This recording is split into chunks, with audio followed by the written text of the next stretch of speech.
समलैंगिक विवाह पर सुप्रीम आदेश। एलजीबीटीक्यू की मौलिक अधिकार की लड़ाई, भारतीय संस्कृति पर गहराया खतरा। सुप्रीम कोर्ट ने एक बार फिर से सुप्रीम फैसला सुनाया। आखिर एक सम्मान भरी जिंदगी कौन नहीं जीना चाहता। भारत में रहने वाले हर एक व्यक्ति को हमारा संविधान अपनी मर्जी से जीने का अधिकार देता है। अपने पसंद के साथी के साथ विवाह कौन नहीं करना चाहता, तो फिर एलजीबीटीक्यू को यह अधिकार क्यों ना मिले? इसी सवाल के साथ एलजीबीटीक्यू सुप्रीम कोर्ट पहुंचा था।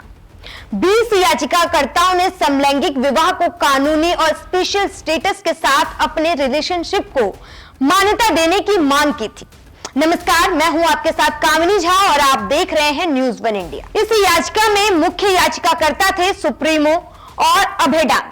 याचिका में सुनवाई करने वाली बेंच में chief justice DY Chandrachud, justice SK Kaul और एसआर भट्ट, हेमा कोहली और पीएस नरसिम्हा शामिल थे। संवैधानिक बेंच ने 10 दिन तक लगातार मामले में सुनवाई की थी और 11 मई को अपना फैसला सुरक्षित रखा था, जिस पर 17 अक्टूबर को फैसला सुनाया गया। 5 जजों की बेंच ने 3-2 से यह फैसला सुनाया और समलैंगिक विवाह को कानूनी मान्यता देने के अधिकार को रद्द कर दिया, जिसमें फैसला सुनाते हुए chief justice of India DY Chandrachud ने कहा कि हेटेरोसेक्सुअल लोगों को जो वैवाहिक अधिकार मिलते हैं वही अधिकार समलैंगिक लोगों को मिलने चाहिए। अगर समलैंगिक कपल को यह अधिकार नहीं मिलता है तो ये मौलिक अधिकार का हनन माना जाएगा। चंद्रचूड़ ने इन कपल्स के बच्चा गोद लेने की मांग को भी सही ठहराया।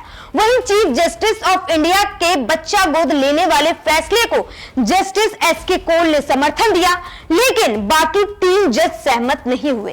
ऐसे में फैसला रद्द हो गया। इस दौरान सुप्रीम कोर्ट के सीजीआई ने कहा कि समलैंगिक विवाह को कानूनी रूप से मान्यता देना संसद का अधिकार है। अदालत कानून नहीं बना सकती है, लेकिन उसकी व्याख्या कर सकती है और उसे प्रभावी बना सकती है। स्पेशल मैरिज एक्ट को खत्म नहीं कर सकते, लेकिन समलैंगिकों को पार्टनर चुनने का अधिकार है। ये अधिकार अनुच्छेद 21 के तहत जीवन और स्वतंत्रता के अधिकार की जड़ तक जाता है।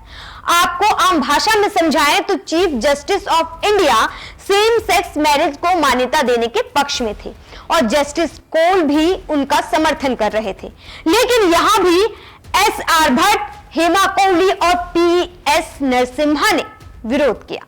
उन्होंने कहा शादी का अधिकार सिर्फ वैधानिक होता है, मौलिक नहीं। आपको बता दें कि सेम सेक्स मैरिज की मान्यता की मांग वाली याचिका जैसे ही सुप्रीम कोर्ट पहुंची थी, केंद्र सरकार भी सुप्रीम कोर्ट पहुंच गई थी और कोर्ट में 56 पन्नों का हलफनामा दायर करके कहा था कि समलैंगिक विवाह को मंजूरी नहीं दी जा सकती।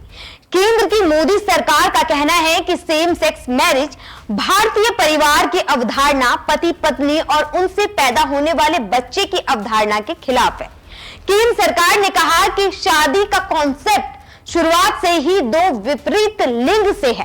केंद्र ने भारतीय संस्कृति, धार्मिक रीति रिवाजों का भी हवाला दिया था और सेम लिंग से शादी को मान्यता देने से पर्सनल लॉ में भी छेड़छाड़ होगी। वहीं याचिकाकर्ताओं ने मौलिक अधिकारों का हवाला दिया था। याचिकाकर्ताओं का कहना था कि 2018 में सुप्रीम कोर्ट की संवैधानिक बेंच ने समलैंगिकता को अपराध मानने वाली आईपीसी की धारा 377 के एक पार्ट को रद्द कर दिया था। इसके बाद इन्हें अब इस संबंध में रिश्ते का नाम देने का अधिकार दिया जाना चाहिए। आपको बता दें कि 2018 में आईपीसी की धारा 377 को लेकर सुप्रीम कोर्ट के फैसले से पहले 377 के मुताबिक अगर कोई व्यक्ति अप्राकृतिक रूप से यौन संबंध बनाता है तो उसे उम्र कैद या जुर्माने के साथ 10 साल तक की कैद का प्रावधान था, जिसे सुप्रीम कोर्ट ने रद्द कर दिया है। आपको क्या लगता है, जिन कपल्स को साथ में रहने का अधिकार है वही इस साथ को नाम नहीं दे सकते हैं, कानूनी रूप से इन्हें शादी करने का अधिकार नहीं है? क्या ये इनके मौलिक अधिकारों का हनन है या फिर भारत जैसे देश की संस्कृति के लिए यह फैसला ऐतिहासिक है?